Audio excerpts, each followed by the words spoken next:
भी नाम नहीं लिया। ये सवाल ये नहीं है, सवाल आज पूरा राष्ट्र एक साथ अगर खड़ा है, आज JNK का भी एक विशेष अधिवेशन हुआ और उस विशेष अधिवेशन में खासकर इन्हें मौका नहीं देने के लिए अब्दुल्ला जी को कहना पड़ा कि मैं कोई विशेष राज्य का दर्जा दो, क्योंकि सिक्योरिटी मेरे पास नहीं थी। आए हुए लोगों को मैंने बुलाया था, मेहमानों को, और मेहमानों को बुलाकर उनकी रक्षा नहीं कर पाया, जबकि वो मेरी जिम्मेदारी नहीं केंद्र की है। लेकिन इसका फायदा उठाकर मैं ये नहीं कहूंगा कि मुझे स्पेशल स्टेटस जो है, राज्य का दर्जा जो है वो दिया जाए, ये नहीं कहूंगा। उन्होंने स्पष्ट तरीके से कहा है। ये निशिकांत दुबे, रमेश बिदुड़ी, पीयूष गोयल या फिर हमारे तरफ से भी किसी ने कुछ बयान दिया हो, वो कोई अहमियत नहीं रखता। आज भारत के चैनलों पर अगर कोई चर्चा होनी चाहिए तो भारत सब अहमियत रखता है। अतुल लोंढे पाटिल, जो बीजेपी के नेता बयान दे रहे हैं उसको लेकर प्रदीप भंडारी से भी मैं सवाल पूछने वाला हूं, लेकिन पहले आपके नेताओं का जवाब दे दीजिएगा। आप कह दीजिएगा कि उनका बयानबाजी गलत थी करके। जब CWC का प्रस्ताव पारित हुआ है उसके बाद इस तरीके की बयानबाजी करने का क्या मतलब होता है? स्पष्ट तरीके से जो मैसेज दिया है जयराम रमेश जी ने, जो कि हमारे प्रमुख है, उन्होंने जो ट्वीट किया उसमें लिखा है कि जो मल्लिकार्जुन खड़गे जी, जो हमारे अध्यक्ष हैं, जो हमारे विपक्ष नेता विपक्ष राहुल गांधी जी है, और CWC का जो निर्णय है, AICC का जो निर्णय है, वो अंतिम निर्णय है, वो हमारी अंतिम भूमिका है। ऐसे फोटो मैं भी दिखा सकता हूँ, तालिब हुसैन शाह से लेकर तारिक अहमद से लेकर राजू। देखिए प्रदीप भंडारी 6 नेताओं के फोटो लेकर बैठे हैं दूसरे विंडो में। नहीं, मैं तो मैं दिखा सकता हूँ ना साहिल। इस देश के प्रधानमंत्री का एक वीडियो सुनाता हूँ, मेरे को। चलिए, मैं कितने गैर जिम्मेदाराना थे वो जो जवाब दूंगा उसके। विदेशों से घुसपैठ से आते हैं, घुसपैठ से आतंकवादियों के रूप में आते हैं, आतंकवादी घटनाएं करते हैं, भाग जाते हैं। प्रधानमंत्री जी आप मुझे बताइए, सीमाएं आपके हाथ में है, कोस्टल सिक्योरिटी आपके हाथ में है, BSF सेना सब आपके हाथ में है, नेवी आपके हाथ में है। विदेश से वो क्या कहना चाहते हैं वो बता दीजिए ना अतुल लोंढे पाटिल। मुझे क्या कहना चाहते हैं जल्दी से बता दीजिएगा, क्योंकि यही सवाल आज अनुराग भदौरिया की पार्टी की तरफ से भी पूछा गया था। जल्दी से बता दीजिएगा अतुल लोंढे पाटिल। जवाब तो सुनिए। बीजेपी की जो हरकत है वो निंदनीय है, क्योंकि जो CWC ने और सर्वदलीय बैठक ने किया उसके ऊपर जोर देने के बजाय कहां से फायदा उठाए। हिंदू मुस्लिम राजनीति करना इनकी फितरत है, देश में विभाजित करना मानसिक हिंदू मुस्लिम राजनीति करने की कोशिश है। प्रदीप भंडारी, आपकी पार्टी पर भी कांग्रेस के तरफ से पलटवार किया जा रहा है। जल्दी से आपका जवाब, उसके बाद बाकी पैनलिस्ट के पास भी मुझे जाना है। प्रदीप भंडारी आएंगे आपके पास। अतुल लोंढे पाटिल, आपसे बात हो गई, चलिए आपके पास आएंगे। दे रहा हूं कांग्रेस पार्टी को, बोलिए। ओपन चैलेंज दे रहा हूं कांग्रेस पार्टी को। ये रहे अखिलेश यादव जिनको पाकिस्तानी मीडिया कोट करके ये इंडिया टुडे का आर्टिकल है, राहुल गांधी पार्टी मोड में थे 26/11 के बाद। मैं राजनीति नहीं करना चाह रहा, मैं पूछना चाह रहा हूं कि भाई नेताओं को सस्पेंड कर दो।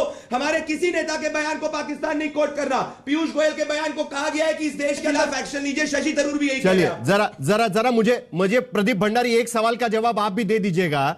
उस दिन ऑल पार्टी मीटिंग हुई, उसका मैंने जिक्र किया। उस ऑल पार्टी मीटिंग में यह कहा गया कि भाई कहीं ना कहीं चूक हुई है, कहीं ना कहीं चूक हुई है, यह बताया गया था, उसमें मान लिया गया था। लेकिन उसके बावजूद भी आपके मंत्री यहां पर बयान देते हैं कि जब तक 140 भारतीयों के बीच में पेट्रियोटिज्म और राष्ट्रवाद का परम धर्म नहीं माना जाएगा तब तक इस तरीके की घटनाएं होती रहेगी। इसका क्या मतलब निकलता है भाई? तब तो आपने मान लिया ना कि इंटेलिजेंस फेल्यूर है करके, तो अब 140 भारतीयों पर रिस्पॉन्सिबिलिटी कैसे आ गई? ये तो कांग्रेस के नेताओं जैसा ही बयान हो गया ये। साहिल जी, नहीं साहिल जी, फर्क है। ये रहा पूरा बयान 2 मिनट 3 सेकंड का, जिसमें पीयूष गोयल जी ने कहा था कांग्रेस के नेता जो है, आप जो भी है बोल दीजिएगा, क्योंकि बयान तो मैंने भी सुना हुआ है सर। प्लीज उसको आप समझ आता है, बोल के बोल दीजिएगा क्या बोला है, पूरा परिप्रेक्ष्य बता दीजिएगा चाहिए उसको कॉन्टेक्स्ट जी, पूरा परिप्रेक्ष्य ये बता कि कुछ बेसिक सवाल यहां पर पूछे जा रहे हैं। क्या आपको लगता है कि यह वक्त आ गया है कि संसद का भी विशेष सत्र बुलाने की जरूरत आज की स्थिति में है, जिस तरीके से जम्मू कश्मीर में विधानसभा का सत्र बुलाया गया था?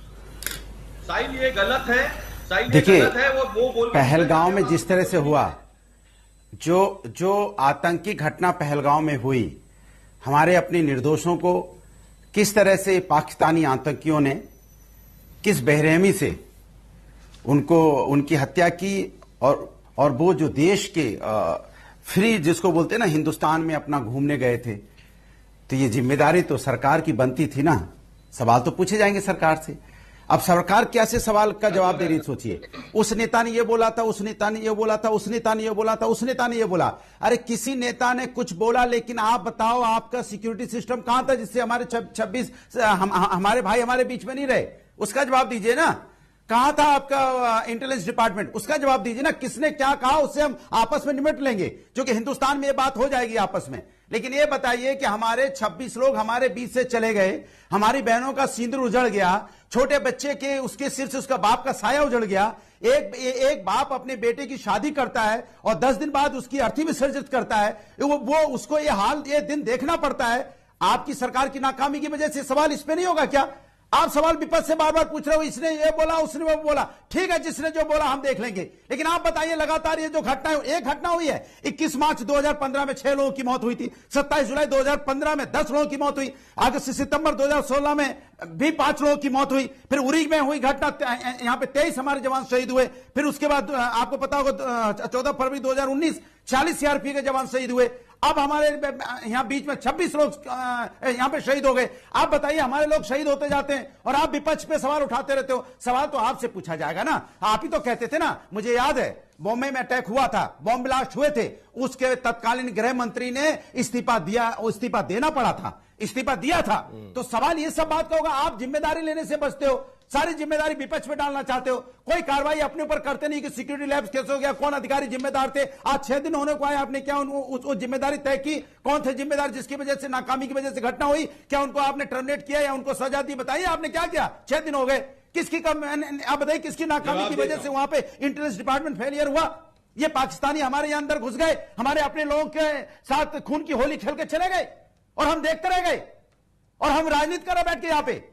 और उसने देखिए पाकिस्तान ने कितनी चालाकी से आतंकी दरिंदों ने धर्म पूछ के गोली मारी। ये जानते थे कि हिंदुस्तान में अगर धर्म पूछ के गोली मारेंगे तो एक नई राजनीति को जन्म देंगे।